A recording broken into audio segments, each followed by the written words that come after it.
Hey guys, and welcome back to another episode of RC Classic Garage. Today we're back on the Alfa Romeo 1750 GTV barn find. Now, if you've been following this series, you'll know that we dragged this car out of a barn where it had spent 40 years, and we're bringing it back to life right here on the channel. Now, in this episode, we're going to be back on this car mechanically because I want to be in a position to drop in the engine and the gearbox as soon as I can. But before we can do that, there's a lot we need to do. We need to fit the fuel lines, all of the brake lines, which are quite complicated on this car, the clutch lines, and a lot of the cables. So, with a lot of work to do, let's get into it.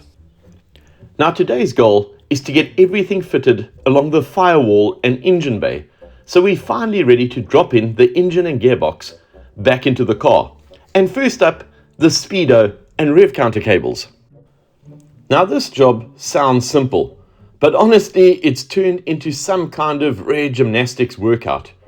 To get to the back of the cables, you have to fold yourself under the dash into a space clearly designed for someone half my size in the 1960s. So I started with the rev counter cable, and first job was to undo the cable from the back of the rev counter. Then feed it through the firewall, and finally throw it in the bin. Simple enough in theory, apart from the fact that you're upside down, arm wedged behind the dash, and you can barely see what you're doing. Once the old cable and grommet were out, I fed the new one through the firewall from the engine bay side, and then climbed back underneath the dash again to reconnect it to the rev counter. It's one of those jobs that takes 10 minutes mechanically, but about an hour physically. But before moving on, I wanted to make sure everything actually worked. Because if you remember, this dash is pretty much the only thing we haven't removed from the car during this restoration. So I grabbed a drill, connected it to the end of the cable in the engine bay, and spun it up to simulate an engine turning. And straight away, success. The rev cable came back to life exactly as it should. So, with that job done, I moved straight onto the speedo cable. And honestly, I was hoping the job would go just as smoothly as the rev counter cable. And thankfully, it did. The process, exactly the same. First removing the old cable, which again involved climbing under the dash and trying to work in a space with absolutely no room to move.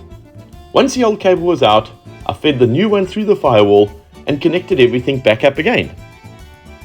Now, after the success of the rev counter, I was really hoping the same for the speedo. So once connected, I grabbed a drill again, attached it to the cable, gave it a spin, and success. The speedometer needle came straight. So with that done, I fed the new water pump pipe going to the washer bottle through the same grommet that feeds the two cables, and put a new grommet into the firewall. Little bit of a fiddly job, but eventually we got there. Next up was one of those jobs that can make the engine bay either look beautifully organized or like a complete spaghetti mess, fitting the new fuel, brake and clutch lines. Now, I decided fairly early on that I wasn't going to make all of these lines completely from scratch. You can buy pre-made kits for this car. So with a pile of shiny new lines laid out, Ali came over to give me a hand, because this is definitely a two-person type job. One person holds and guides the line, while the other carefully bends and feeds it through the car without kinking it. We started with the fuel line, which runs all the way from the fuel tank at the back of the car through to the front of the engine bay near the steering box. Thankfully, I had the old original line sitting there, and that became the perfect template. That is actually one lesson I've learned during this restoration. Never throw old parts away too early. Even when they're rusty and unusable, they're incredibly useful for showing routing, bends, and fitment. So using the old line as a guide, we carefully bent the new fuel line section by section, flaring the ends and slowly working it into place. And surprisingly, it went in pretty smoothly. No major fighting, no kinks, and lined up pretty well first time. Then it was time to get the rubber hose section connected to the back and tighten up the clamps.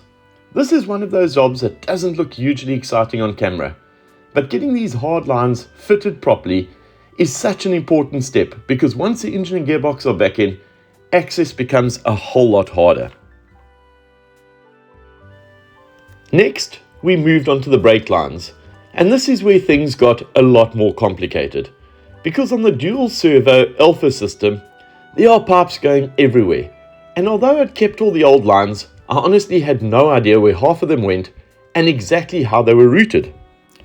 Thankfully, I found this diagram on Alfa bulletin board, and whoever uploaded it was an absolute lifesaver. It showed exactly what connected to what, which was a massive difference. On top of that, Adam from Veloci Sport also sent me loads of photographs from a car he'd recently restored. So a huge thank you to Adam at Veloci Sport, because without those photos and that diagram, I genuinely would have struggled with this part of the build. We decided to start with the rear brake system, and interestingly, this setup is actually made up of two separate systems. These red lines connect together and run to the end of the servo facing into the engine bay, which then feeds the front section of the master cylinder and one of the lines from the reservoir. So armed with the diagram, the photos, and a few old brake pipes still mounted to the rear axle as templates, we started carefully bending and fitting the new lines.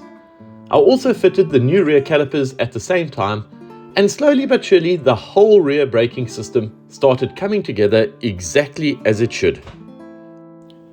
With the rear brake setup looking pretty good, it was time to move on to the front section of this rear system. And from the diagram, we know that the servo facing into the engine bay actually controls the rear brakes. So we had to carefully route and connect all these lines, and then from there into the master cylinder, making sure everything matched the diagrams and reference photos exactly. Slowly, the plumbing in the engine bay was finally starting to make sense. From there, we moved on to the front braking system, and once you have the diagram in front of you, it actually starts to make a lot more sense. It's a completely separate system, running through a T-piece into the rear of the second servo, then into the master cylinder, and another line feeding up to the reservoir. Once we understood the routing, it was really just a matter of bending the pipes and carefully connecting everything up properly. So it's a very similar process to the rear system. We fit the calipers first, then starting running all the lines through, carefully feeding them along the correct routes and bending them into place as we went. A big help again from Adam's photos from Veloci Sport, because they showed exactly how everything should sit and how the runs should flow through the engine bay. So with that guidance, we ran the pipes forward and into the second servo, making sure everything lined up properly with the master cylinder and the rest of the system. And at that point, it's actually all starting to look really good. The routing makes sense, the lines are sitting exactly where they should, and the whole setup is starting to look like a proper finished braking system rather than a pile of loose parts on the floor. Now, the only slight issue is that I didn't have enough P-clips to secure everything down yet. So a lot of the lines are still run loosely into position rather than neatly clamped down. But that's not a problem, I've already ordered more P-clips. Once they arrive, I'll go through everything and clip all the lines up properly, nice and neat, exactly as they should be.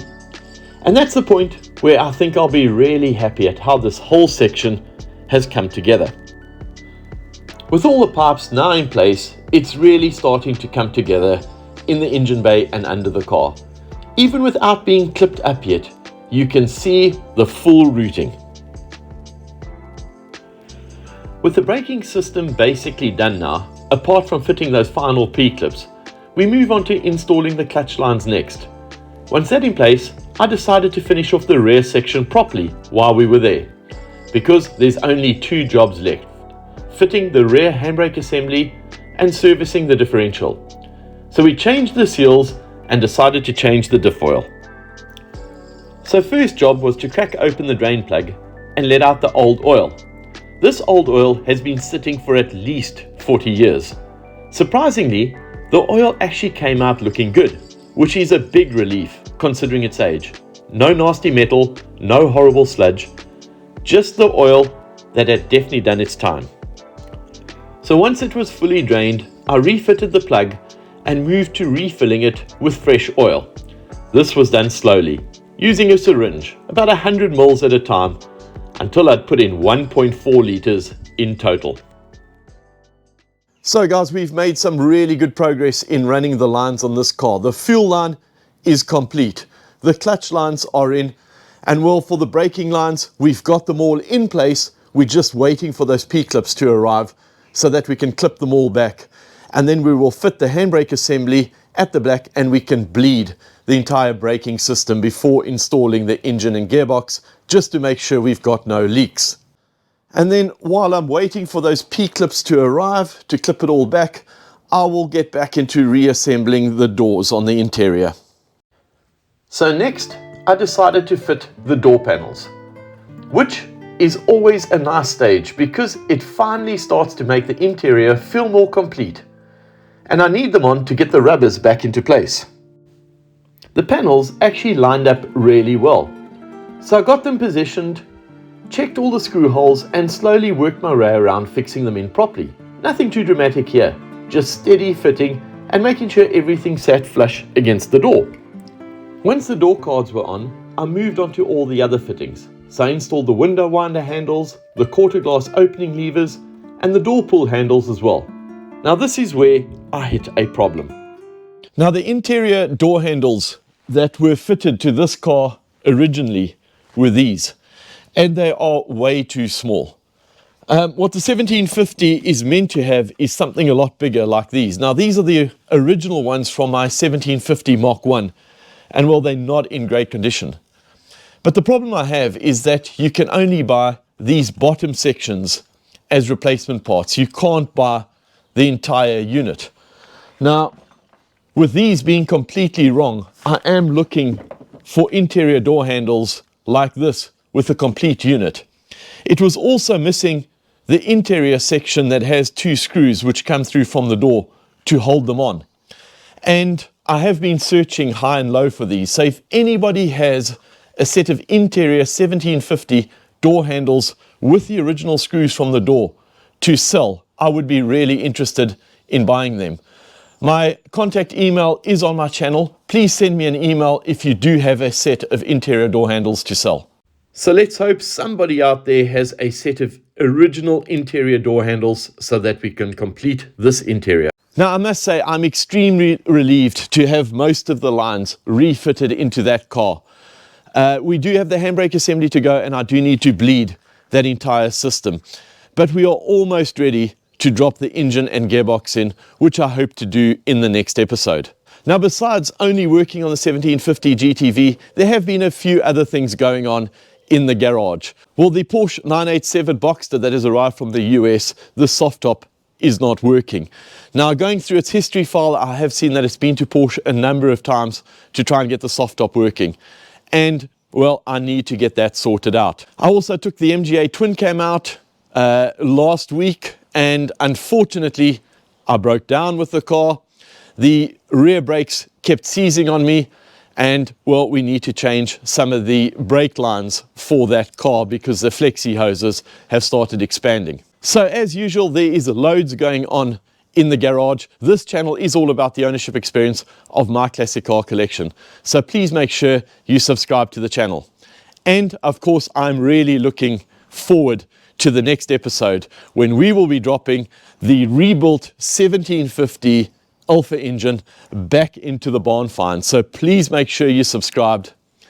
And guys, this journey has been absolutely amazing, and I've loved taking you all along with it because you've liked, commented, and really followed and supported this build. And I thank every single one of you. But again, it's been great having you along. I hope you've enjoyed the episode. See you all next time. Ciao.